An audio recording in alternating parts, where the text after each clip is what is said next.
बाबा तुलसी रामायण में कहते हैं, जासु राजप्रिय प्रजा दुखारी, सो नृप अवश्य नरक अधिकारी। जिस राजा के प्रजातंत्र में अगर कोई भी व्यक्ति दुखी है तो वो राजा नरक का अधिकारी माना जाता है। परीक्षित बहुत प्रेम से अपने प्रजातंत्र का पालन कर रहे हैं। एक बार परीक्षित जी के मन में विचार आता है, मैं देख करके तो आऊं कि मेरा प्रजातंत्र कहां तक फैला हुआ है, सब कुछ यथावत है या कुछ किसी को कमी है। तो एक दृश्य देखा है कि एक गाय और बैल आपस में बातें कर रहे हैं। गाय रो रही है, बैल समझा रहा है।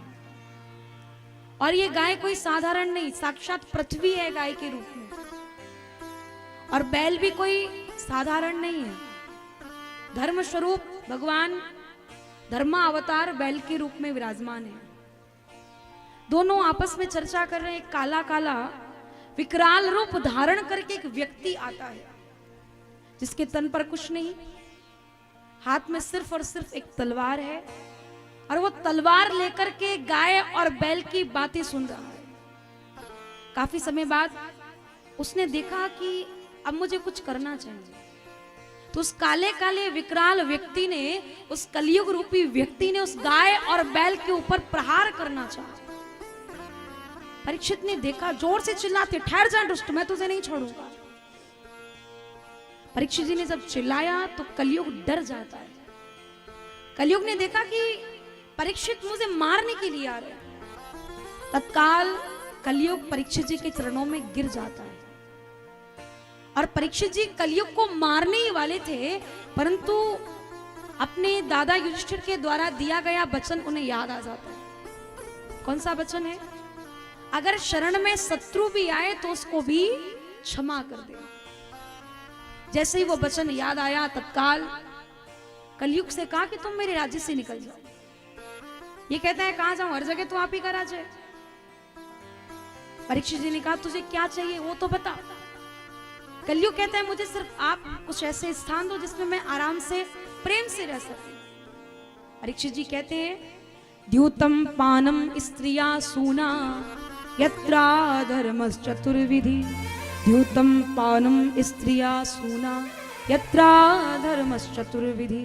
जहां द्रुत कीड़ा होती हो, जहां परिस्त्री गमन होता हो, जहां ताश पत्ते खेले जाते हो, जहां मांस मदिरा का भक्षण किया जाता हो ना, वहां कलयुग का वास है। आप लोगों ने सुना? बताइए तो कहां का कलयुग का वास है?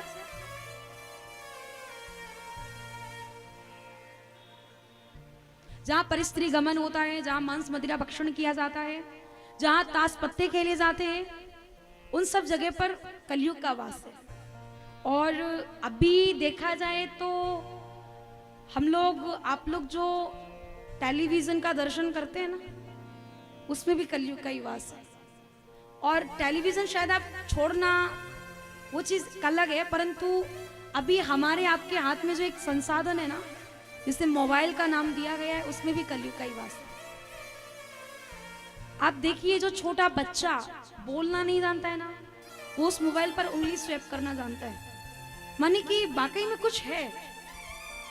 जो चीज बड़े लोगों को नहीं आती है, वो चीज बच्चों को जरूर आती है। ऐसा क्यों? क्योंकि कलयुग अपना रूप लेता आ रहा है। और अगर कलयुग से बचना है तो उसके लिए सिर्फ इतना ही करना पड़ेगा कि आपको आपके घर में कुछ ऐसे प्रयास करने पड़ेंगे कि जिससे कलयुग हमारे घर की ओर कभी दृष्टि नहीं डाले। वो कब होगा? जब हम लोग प्रभु से जुड़ेंगे, जब हम लोग भक्तिमय वातावरण अपने घर में बना करके रखेंगे तब। तो द्यूत्यम पानम स्त्रियां सुना यत्रा धर्म चतुर्विधि। जहां दूध कीड़ा होती हो, जहां परिस्त्री गमन होता हो, वहां कलयुग का वास है। कलयुग कहता है कि महाराज मेरे लिए तो ये 4 स्थान बहुत कम है, मुझे कुछ और भी दीजिए। तो परीक्षित जी ने 5वां स्थान कलयुग को सोने में दिया है। किसमें दिया है? सोने में। स्वर्ण एक संसार में हत्या की जड़ है, तासे कलयुग सुनो स्वर्ण तेरो ही घर है। अब कलयुग कहता है, ना तो परीक्षित मांस मदिरा भक्षण करता है, ना द्रुत कीड़ा करता है, ना ताश पत्ते खेलता है, ना परिस्त्री गमन करता है। परंतु ये सोना तो पहनता है ना, तो सबसे पहले मैं इसे देखूं। और सच्चाई यही है कि सोना तो हम और आप लोग भी पहनते हैं, तो इसका मतलब सोने में कलयुग का वास है। तो आज से सोना पहनना बिल्कुल बंद कर दीजिए। कौन कौन करेंगे आज से सोना पहनना बंद? बोलो। आप ही का फायदा है, फायदा है, छोड़ दो, मत पहना करो। नहीं, ऐसा नहीं है। सोना भी दो प्रकार का होता है। भगवान श्री हरि खुद कहते हैं कि मैं धातुओं में सोना हूं। भगवान सोने में वास करते हैं, इसलिए सोने को कभी पैर में नहीं पहना जाता है। सोना दो प्रकार का होता है। एक व्यक्ति जो अपनी मेहनत से कमाए, अपने कर्म के द्वारा जो सोना प्राप्त करता है, वो एक नंबर वाला सोना होता है, उसमें भगवान का वास है। और जो व्यक्ति चोरी करता है, इधर उधर से छीना छपटी करता है, वो सोना अगर व्यक्ति पहनता है तो वो दो नंबर वाला है। और दो नंबर वाले सोने में किसका वास है?